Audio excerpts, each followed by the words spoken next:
La pintora y muralista Rina Lazo nos abrió las puertas de su casa, el histórico inmueble conocido como la Casa de la Malinche, que se encuentra frente a la Plaza de la Conchita en Coyoacán, para charlar sobre su vida y su obra. Construida en el siglo XVI, la Casa Colorada fue residencia de Hernán Cortés y su esposa mexicana. Pasó a manos de José Vasconcelos para finalmente ser adquirida por los artistas Arturo García Bustos y Rina Lazo. La prolífica artista de origen guatemalteco tiene mucho que compartirnos, ya que fue protagonista de ese momento de efervescencia creativa e ideológica en el cual desde el arte se reflexionaba sobre cuál debía ser el futuro de México a partir de sus raíces, el muralismo. Acompáñenos.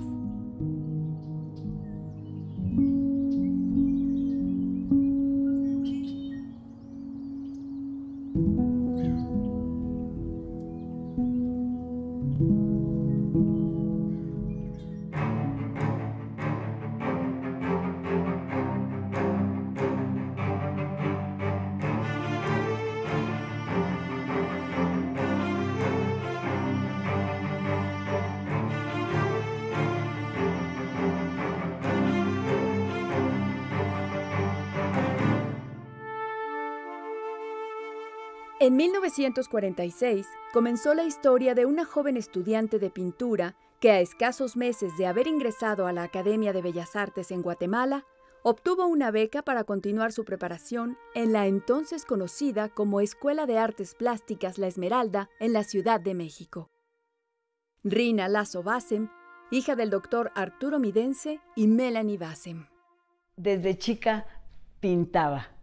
Me gustaba en la escuela que ganaba yo los premios de los alumnos y pintaba en mis ratos libres, y hasta que ya entré a la Academia de Bellas Artes, me dice mi mamá, es que mi papá era pintor. Imagínate, yo ya no lo conocí, cuando yo nací había muerto.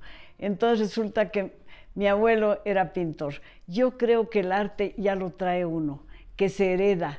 Entonces, pues yo empecé pintando en Guatemala, entré a la Academia de Bellas Artes y como a los 3 meses hubo entonces un concurso y me lo gané. Entonces inmediatamente me vine para México. El México de los años 40 y 50 era un destino obligado para quien aspiraba a desarrollar una carrera pictórica. El movimiento muralista atraía poderosamente la atención tanto de artistas nobles como de renombre. Porque México en ese momento era el lugar donde venía la gente a estudiar pintura. Era en el mundo entero lo más famoso era México. Había pasado ya la euforia por los sismos europeos en París y ya la gente venía a México. De la mano de Diego Rivera, Rina Lazo encontró a sus 23 años el camino y las habilidades que muy pronto la convertirían en su mano derecha, en la mejor de sus ayudantes, en su amiga dilecta. Pues yo creo que Diego Rivera fue en el siglo XX el pintor más importante por su capacidad de artista, por su dedicación, por su decisión. Cuando él llega a México después de estar en París con los sismos, cuando un día llegó ahí al estudio un periodista y le dijo, maestro Rivera, ¿qué siente usted haber sido uno de los pintores cubistas? Y entonces el maestro le contestó que perdí mi tiempo. O sea, que cuando llega a México descubre otro México, otro mundo y otra vida. José Vasconcelos lo manda a conocer México, fue al Istmo de Tehuantepec, fue a muchas partes de México y queda maravillado y empieza a hacer, junto con los otros geniales pintores como Orozco, lo que es la pintura mexicana. Con un brillo en los ojos que delata la ferviente admiración aún viva de Rina Lazo por su querido maestro, nos recuerda cómo lo conoció. Y les digo que yo entré a la escuela de La Esmeralda y me inscribí en la clase de fresco y me tocó como maestro Andrés Sánchez Flores, que era el técnico de Diego Rivera.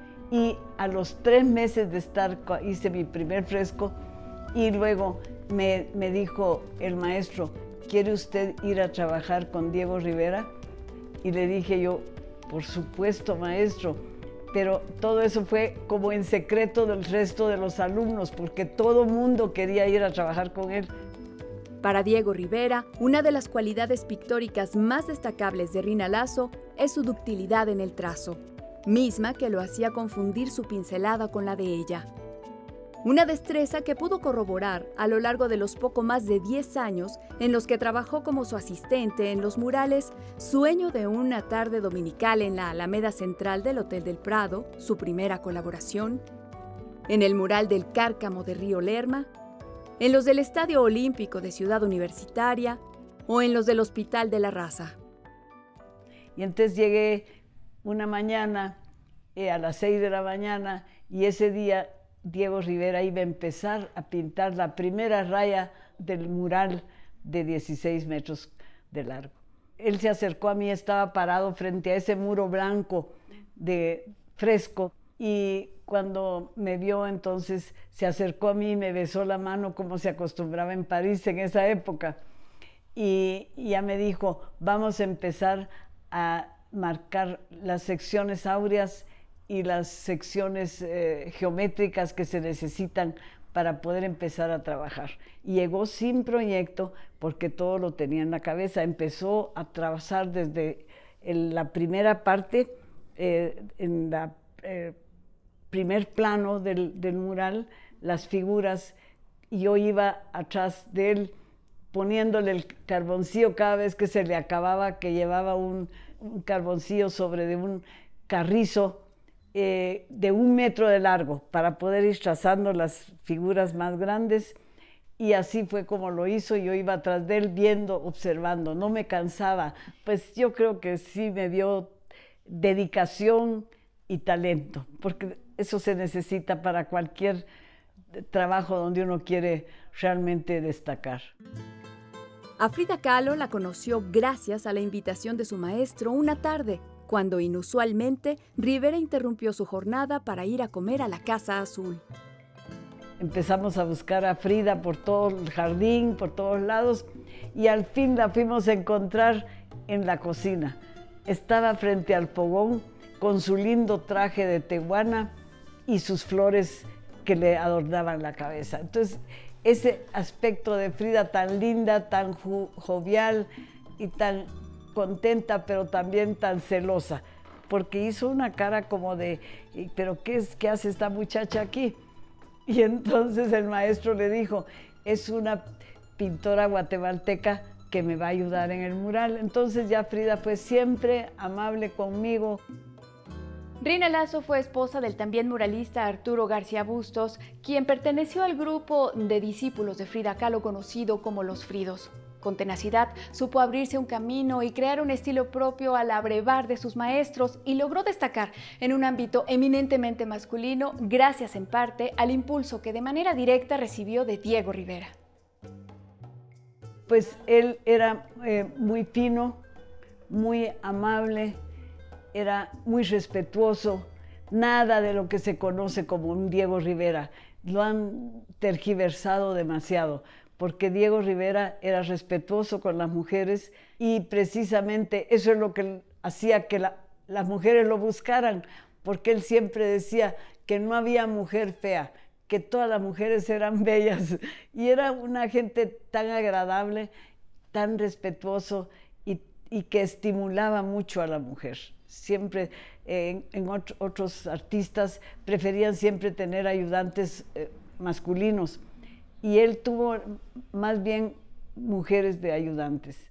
Era un ámbito con muchas contradicciones, ¿no? De un lado, era un momento en que todavía la sociedad heredaba muchas de las convenciones del siglo XIX, que fue, por cierto, uno de los siglos donde creo que hubo más cerrazón con respecto a los papeles de género, incluso con respecto a la época virreinal y épocas anteriores, ¿no? Y por otro lado, era un momento de apertura a la modernidad, a otras posibilidades de ejercicio social y político, de movimientos en el espacio de la mujer. empezaba a desarrollarse esta idea de la nueva mujer, ¿no? Una mujer que se movía de forma independiente, que podría fumar, que podría educarse, que podría trabajar, ¿no? Y yo todavía recuerdo a mi papá que cuando yo empecé a pintar me decía, pero usted no va a ser pintora, pintor su marido, usted no. Porque era la costumbre que la mujer estuviera cuidando a los hijos, estuviera en casa y no tuviera una personalidad pública. Entonces yo creo que en esa época tenemos mujeres que siguen los diferentes patrones, ¿no? Y mujeres, como es el caso de Rina Lazo, que rompen justamente con las convenciones y pues, que afortunadamente cuentan con las posibilidades y apoyo de sus familias para viajar, para ejercer en el ámbito artístico, ¿no? Pues de Frida yo creo, porque realmente no es uno consciente cuando uno se influencia de algo, pero yo creo que esos primeros cuadros que yo pinté chiquititos, esos cuadritos así como amorosos, que pinté cuando conocí a mi esposo, que era uno de los discípulos de Frida. Tuve al principio fui más influenciada de lo que yo veía de Frida cuando ella estaba pintando o lo que ya había pintado, que los veía los cuadros así en su estudio, pues eso es algo que no puedo olvidar. Pues yo creo que aprendí más inconscientemente de la temática de Frida que propiamente una influencia de sus colores. Frida utilizaba todos los colores, como Diego.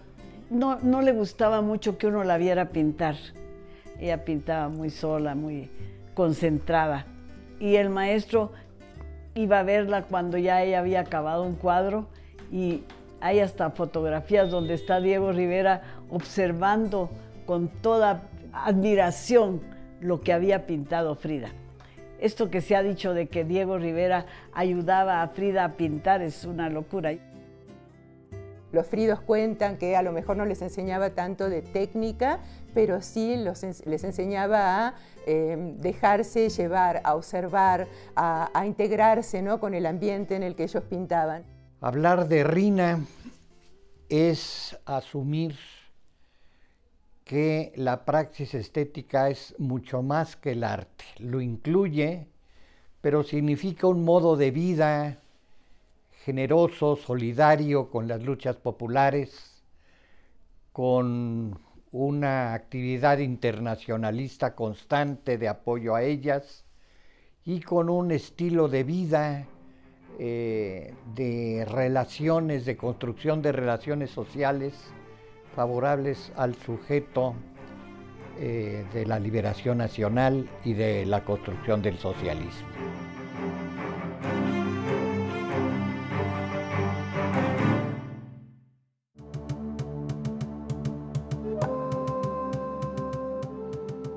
Otra de las influencias definitivas en la obra de Rina Lazo ha sido la cultura maya, que conoció desde niña en su natal Guatemala y que continuó indagando durante muchos años. Su lectura del Popol Vuh dio origen al mural Venerable Abuelo Maíz, y su prolongada estadía en la selva lacandona fue indispensable para lograr la precisa reproducción de los murales de Bonampak.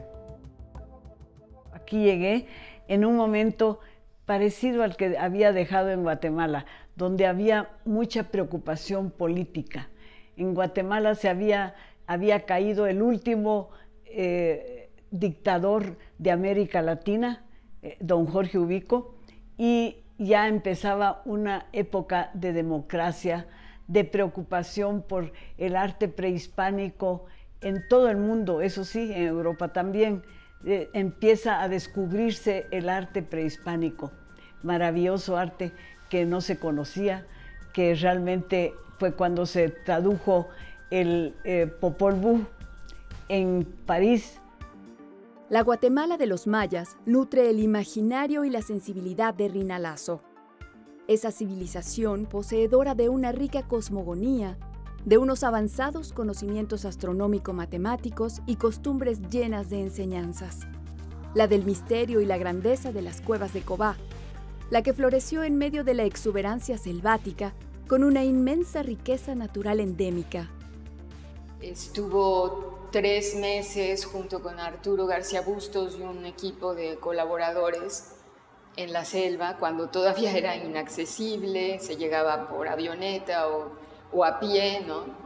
Y el trabajo que hizo en la réplica de estos murales a mí me parece increíble, porque hizo Rina una calca muy minuciosa, muy cuidadosa, captando detalles que ahora ya no se ven. Hizo un trabajo muy meticuloso de, por ejemplo, los tonos, los colores. Hizo anotaciones en sus libretas sobre exactamente los colores, la sobreposición de tonos, y trajo de la selva, del lugar de Bonampak, tierras, minerales, colores que eran los que utilizaron los mayas para hacer el mural.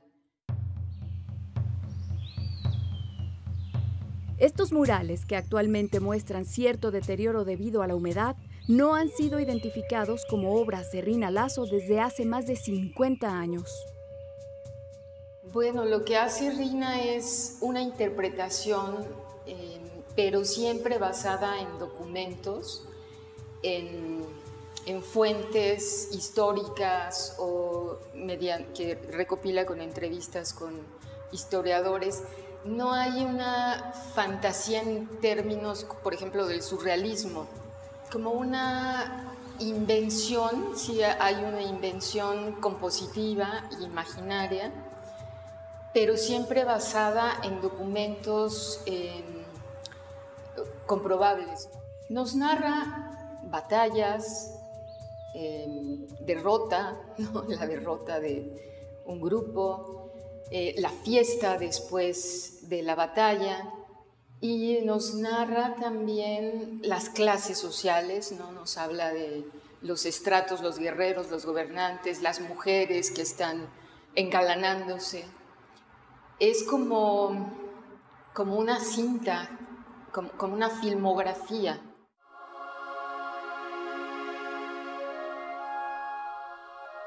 Aunque la obra de gran formato destaca en la producción de Rina Lasso, también cuenta con valiosas piezas de caballete que incluyen gráfica y naturalezas muertas. Ejemplo de ello es el bodegón que tenemos detrás. Y sin embargo, Rina con su obra nos demuestra cómo con cualquier género artístico se puede desafiar, digamos, el canon, ¿no?, de lo que normalmente se entiende por un género artístico o por lo que se asocia normalmente con ese género. Y dentro de la obra de Rina, lo que se puede ver muchas veces es que, a pesar de que la naturaleza muerta normalmente se hace en un interior, ella suele ubicarlas en ventanas. Entonces, de esta manera lo que hace es incorporar no solamente el espacio doméstico, que es lo que normalmente se asocia con el trabajo hecho por mujeres, sino también lo que está pasando afuera. Y a través de ese retrato de lo que está pasando afuera, de lo que ella ve por la ventana, detrás de la naturaleza muerta, incorpora incluso temas sociales, de estos que normalmente asociamos más con la pintura mural. Yo diría que hay cierta cualidad poética en muchas de sus creaciones, ¿no?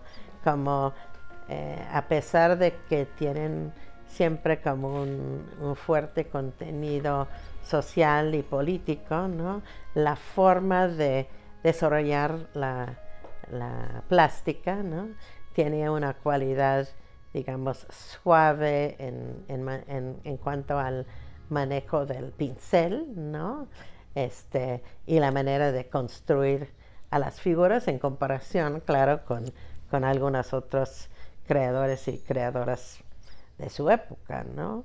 Creo que hay mucho interés también en el trabajo de Rina Lasso en la naturaleza, ¿no?, y en la compenetración en algunos casos de aspectos mitológicos, ¿no?, con la naturaleza, ¿no? La obra de Rina Lasso, como heredera de la Escuela Mexicana de Pintura, es un arte con conciencia que emana de la congruencia con principios democráticos y de justicia social. Rina ha sido siempre una mujer comprometida con las causas sociales, fue militante del Partido Comunista, con otros pintores y grabadores como su esposo también. Estuvo encarcelada en 68 de manera injusta, ¿no? Porque ninguno de los cargos que se le hacían era verdadero, ¿no? Desde su arbitraria detención en su casa, su paso por los sótanos de lo que en su momento fue la Secretaría de Gobernación, la cárcel de Lecumberri, hasta llegar al penal de mujeres de Santa Marta, Acatitla, Rina Lazo pasó cerca de 3 meses recluida en peligro de ser deportada a Guatemala. Sus ideas y su trabajo pictórico fueron la causa. Pesaban en su contra 40 cargos. Pero algo que me parece muy notable es cómo los dos, tanto Bustos como ella, mantuvieron a lo largo de toda su vida sus principios políticos.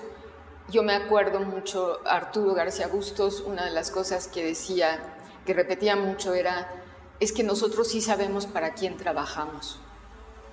O sea, refiriéndose a que ellos estaban trabajando no para hacerse ricos, no para conseguir galerías, sino para el pueblo de México. Esa constante preocupación tanto de Rina Lazo como de Arturo García Bustos por la situación política y social en México y Guatemala guía su trabajo.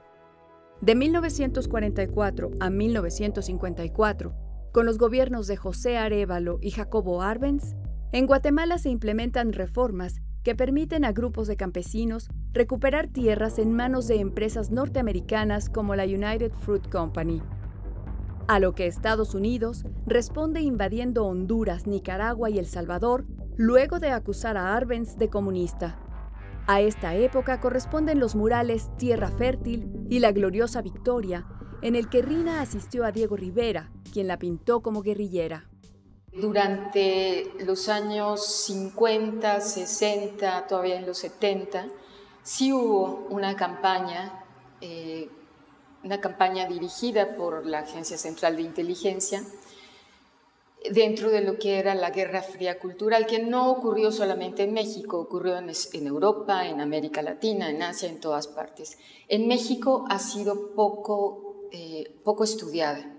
Más recientemente hay otra investigadora, Claire Fox, que escribe otro libro en donde investiga los archivos de José Gómez Sicre, que fue muy amigo de Cuevas y precisamente ahí expone que Cuevas, muchos de los artículos que escribió están en el archivo de Gómez Sicre, quiere decir, Cuevas los firmaba, pero los escribía Gómez Sicre en realidad.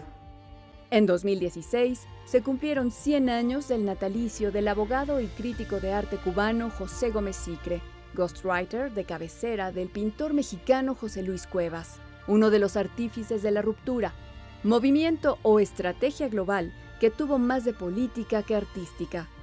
Su objetivo era desacreditar a la Escuela Mexicana de Pintura y acabar con el muralismo por su carga ideológica. Después de que tiraron el mural de Diego Rivera del Rockefeller Center, entonces se hizo una reunión en Estados Unidos entre los directores de museos importantes para ver quién iba a pintar lo que había tirado de Diego Rivera. Y resultó que llamó a un pintor y el pintor le presentó un proyecto que era político también. También había una inquietud política. Entonces él se reunió con la demás gente importante de la cultura y decidieron que había que acabar con la pintura mural de sentido social. Para tal fin, José Gómez Sicre se valió de su poderoso cargo como director de artes visuales en la Unión Panamericana, después Organización de Estados Americanos, OEA. Que llegaba por toda Latinoamérica, iba viajando y iba hablando de que no se hiciera pintura mural, que ya eso ya era obsoleto, que ya no compraban a los críticos de arte y que ya eso no tenía por qué pintarse, que eso era del pasado. Y una persona que les sirvió, que les fue muy útil, fue José Luis Cuevas, porque entonces se llamó a José Luis Cuevas, que tenía un hermano que era conocido de Gómez Sicre, y así fue como conocieron a un chamaco que dibujaba y que era capaz de hablar mal de la pintura mural mexicana.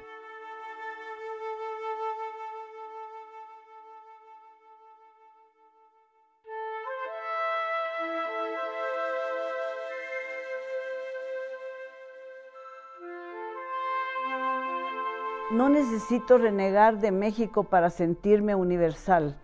No necesito renegar del movimiento pictórico mexicano para hacer pintura moderna. No necesito insultar a los grandes para ser grande. Dejo a cada uno en su sitio y eso me coloca a mí en el lugar que me corresponde. Es un orgullo haber nacido como hija de dos grandes pintores. Y bueno, ser hija de Arturo García Bustos realmente pues, fue un privilegio. De Rina Lazo, pues efectivamente también es un privilegio. El nutrido acervo documental y de obra tanto de Arturo García Bustos como de Rina Lazo está en proceso de digitalización. El CENIDIAP es el Centro Nacional de Investigación de Artes Plásticas, CENIDIAP. Estuvieron 4 años trabajando aquí en casa, ahora sí que arreglando y ordenando todo el archivo hemerográfico, tanto de mi papá como de mi mamá, y van a digitalizar todo el material de hemerográfico y pues, bibliográfico de mis papás. El legado de Rina Lazo va de la mano del esfuerzo continuado, la congruencia, el talento y la conciencia social. Yo creo que los valores humanos que mis papás me inculcaron pues son algo muy importante y muy bonito. Que toda la gente es igual, el respeto, la dignidad. Rina para mí es una mujer extraordinaria como ejemplo de vida justamente por esta vitalidad, por este compromiso político, por esta congruencia, por esta alegría de vivir, por esta generosidad. Rina pinta el mural que está haciendo en su casa, el que vemos aquí en la Sala Maya, están pintados al temple, que es una técnica extraordinaria, es muy antigua, ¿no? Medieval. Es una técnica muy sencilla, pero que está también como muy abandonada. Y el color, la transparencia, la fuerza del color es maravillosa. Rina es una maestra en esta técnica. Incansable, a sus 95 años, Rina Lazo trabaja en un mural sobre el inframundo maya. Pues ahora pienso que cuando estoy pintando estoy como ganando el tiempo, ganando la vida y me da un descanso, una alegría muy grande. Realmente así son las artes. Tal vez por eso los pintores, los músicos viven mucho tiempo, porque la vida está uno, su trabajo es lo que más goza uno. Está uno feliz haciendo lo que es su trabajo.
Bye.